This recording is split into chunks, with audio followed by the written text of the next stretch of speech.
비만에 포커싱 되어가지고 오는 애들도 없지 않아 있지만 다른 이유로 저하고 이렇게 여러 가지 치료적인 부분으로 접근하다가 결국 그 귀결되는 부분에 비만이 걸리는 경우가 굉장히 많습니다. 소아청소년기의 비만에 대해서 안일하게 대응하시거나 아니면 우리 애들은 지금은 좀 살이 찌고 통통해 보이지만 나중에는 키가 클 거다 뭐 아니면 살이 빠질 거다 하는 것들로 초기에 접근을 하지 못하셔가지고 후회하는 일들이 많은 것 같습니다. 그래서 오늘은 소아 비만의 A부터 Z까지 한번 접근해가지고 여러분들하고 얘기해보는 시간을 가져보려고 합니다.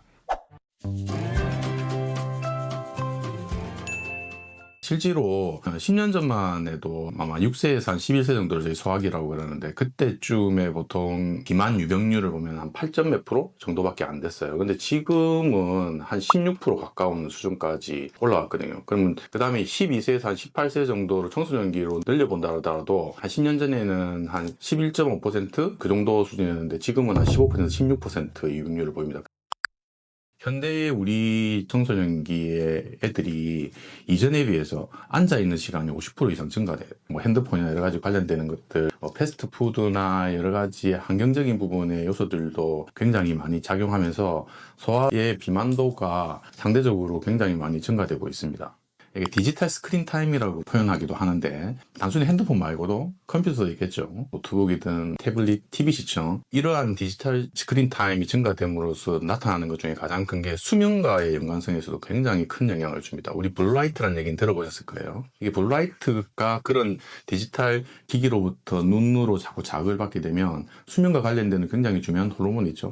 멜라토닌 분비가 억제되거나 줄어들 수밖에 없습니다.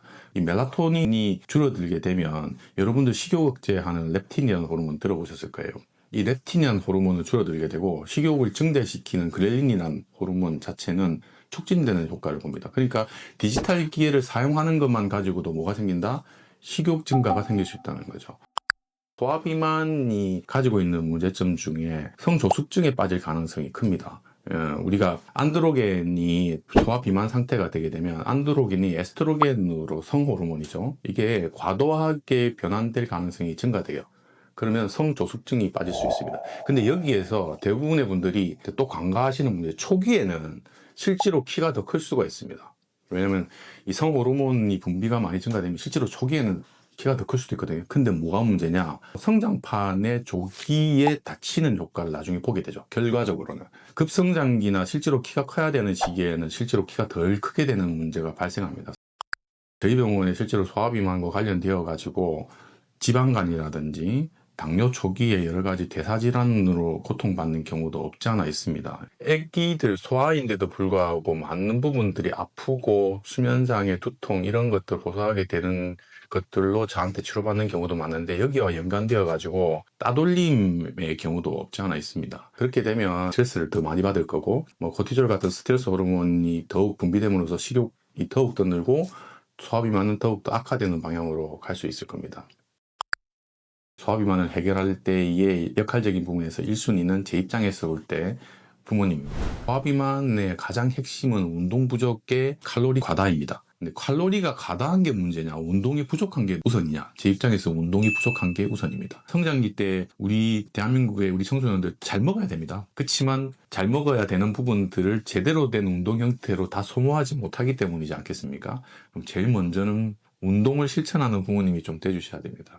그리고 운동할 시간을 좀 가질 수 있도록 학원 하나만 좀 빼주시다든지 해주시는 노력이 소아비만까지 접근한 아동이 있다 그러면 그걸 해주시는 게 분명히 필요합니다. 소아비만과 관련되는 학회에서는 매일매일 60분 이상의 중강도의 유산소 운동 그리고 일주일에 3회 이상의 근력 운동을 해줘야 비만도를 해결하고 뼈 건강이라든지 근육량 생성에 좋은 영향을 줄 수 있다고 이야기를 하고 있습니다. 제 입장에서 또 한 가지 또 접근해야 되는 게 아침 식사를 좀 잘 챙겨 주실 수 있도록 좀 노력해 주시겠으면 감사하겠습니다. 소아 청소년들은 자기 인지 능력이 떨어지죠. 근데 아침을 굶고 나가게 되면 점심이나 저녁에 과도하게 음식을 먹을 가능성, 그리고 간식을 먹을 가능성이 훨씬 증가합니다. 그래서 실제로 아침 식사를 잘 챙겨주시는 것만 가지고도 충분히 여러 가지 부분에 도움을 받을 수 있기 때문에 잘 챙겨주시면 좋을 것 같습니다. 이 소화비만은 치료를 하는 과정상에 여러분들이 자녀분들의 협력만 잘 된다 그러면 실제로 운동에 효과적인 부분,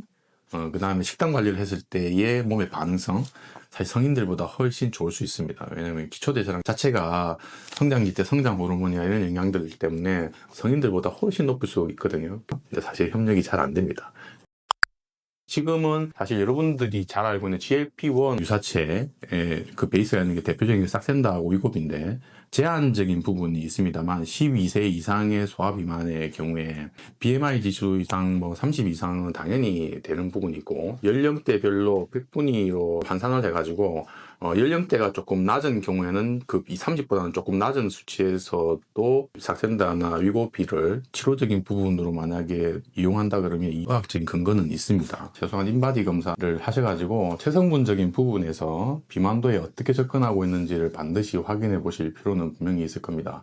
마지막으로 아까 말씀드린 것처럼 소화비만은 굉장히 우리의 소중한 자녀분들이 성장해가고 향후에 성인으로서 우리 사회인으로서 자리 잡는데 초기에 빨리 문제가 있다 그러면 해결하는 것들이 굉장히 중요한 부분이고, 그걸 도와줄 수 있는 부분들은 부모님의 역할이 굉장히 중요한 부분이기 때문에 오늘 제 동영상을 보고 혹시나 주위에 아니면 본인의 자녀분들 중에 그런 부분들이 있었는데 인지 못하고 있었다 그러면 한 번쯤 돌아봐 주시고 챙겨주셨으면 감사하겠습니다. 다음 또 좋은 컨텐츠로 여러분들과 만나도록 하겠습니다. 네, 감사합니다.